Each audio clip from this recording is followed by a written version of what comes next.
অবস্থান আটলান্টিক মহাসাগরের নীলাভ জলরাশি এবং প্রাকৃতিক সৌন্দর্যের কারণে দক্ষিণ আফ্রিকার বিধানিক রাজধানী কেপটাউন পর্যটকদের কাছে অত্যন্ত আকর্ষণীয় একটি স্থান। এই কেপটাউন শহরের উপরই মাথা উঁচু করে দাঁড়িয়ে আছে প্রকৃতির এক অপূর্ব নিদর্শন টেবিল মাউন্টেন।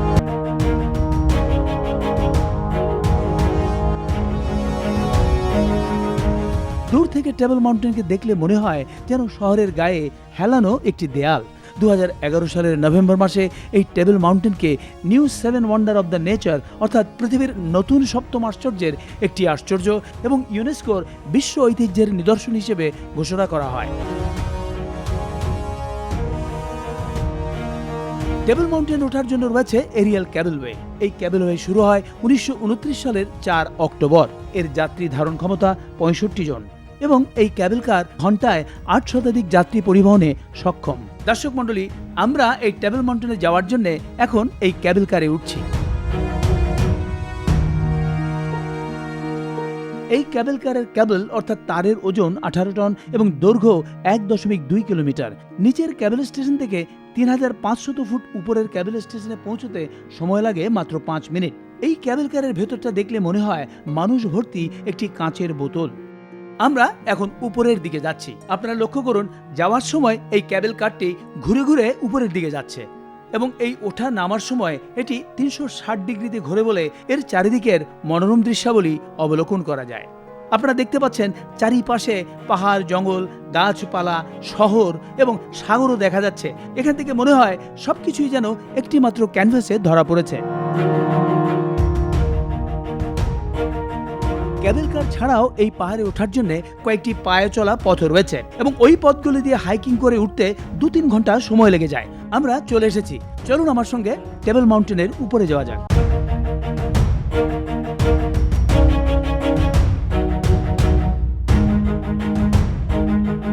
দর্শক মণ্ডলী, এই মুহূর্তে আমি দাঁড়িয়ে আছি পৃথিবীর প্রাকৃতিক সপ্তম আশ্চর্য টেবিল মাউন্টেনের উপরে, যা সমুদ্রপৃষ্ঠ থেকে 1760 মিটার উপরে অবস্থিত। আপনারা দেখতে পাচ্ছেন আমার বাঁয়ে হচ্ছে সেই বিশাল সমুদ্র, আটলান্টিক মহাসাগর। আমরা এখান থেকে দেখতে পাচ্ছি সাগর তীরে কেপটাউন শহরের নয়নাভিরাম দৃশ্য। সমুদ্রপৃষ্ঠ থেকে এর সর্বোচ্চ শিখরের উচ্চতা 1086 মিটার এবং এর নাম হচ্ছে ম্যাকলিয়ার্স বিকন এবং এই চূড়াটি মালভূমির পূর্ব প্রান্তে অবস্থিত। দর্শক মণ্ডলী, টেবিল মাউন্টেনের উপরিভাগ টেবিলের মতো সমতল বলে এর নামকরণ করা হয়েছে টেবিল মাউন্টেন। এই টেবিল মাউন্টেনে বিচিত্র আবহাওয়া দেখা যায়, কখনো মেঘাচ্ছন্ন, কখনো বা প্রখর রৌদ্র, আবার কখনো থাকে প্রচন্ড বাতাস।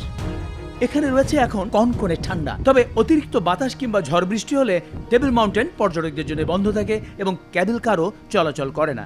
আর প্রায় মেঘাচ্ছন্ন থাকে বলে এই মেঘকে বলা হয় table মাউন্টেনের table cloth.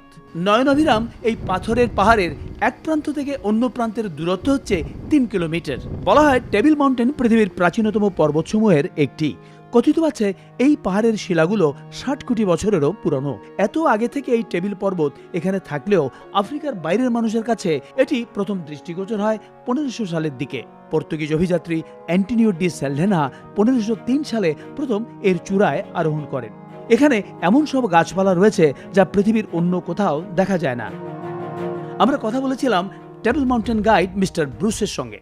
Mr. Bruce, may I know when this Table Mountain was discovered? 450 million years ago. 450 million years old. When did they start developing this mountain? 1996, the major upgrade was done.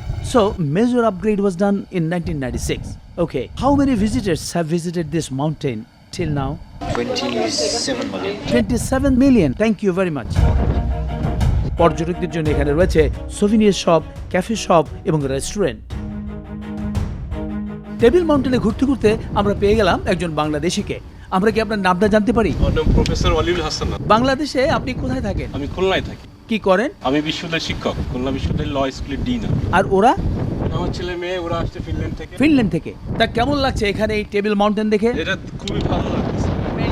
Amazing. আচ্ছা, আপনার কেমন লাগলো? খুবই চমৎকার লাগছে, খুবই সুন্দর। অনেক ধন্যবাদ। প্রতিদিনই শত শত পর্যটক আসেন এই টেবিল মাউন্টেন দেখতে।